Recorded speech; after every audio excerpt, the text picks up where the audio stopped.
ইমাম হাসান আল বসরি রহমতুল্লাহি আলাইহির কাছে একজন ব্যক্তি এসে বলল, শায়খ, এক ব্যক্তি গুনাহ করে আবার তওবা করে, পুনরায় গুনাহ করে আবার তওবা করে, অতঃপর আবার গুনাহ করে, এরপরেও কি আল্লাহ তাআলার কাছে তওবা করতে লজ্জাবোধ করবে না?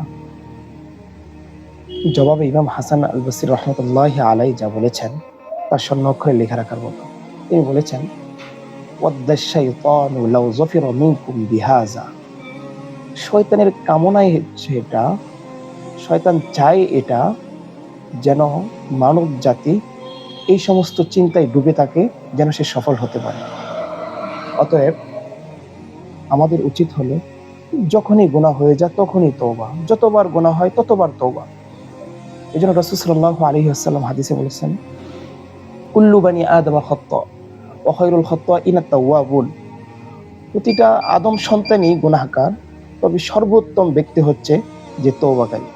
তা যার মধ্যে বেশি তওবা আছে সে আল্লাহ তাআলার কাছে অধিক গ্রহণযোগ্য এবং সে উত্তম ব্যক্তি।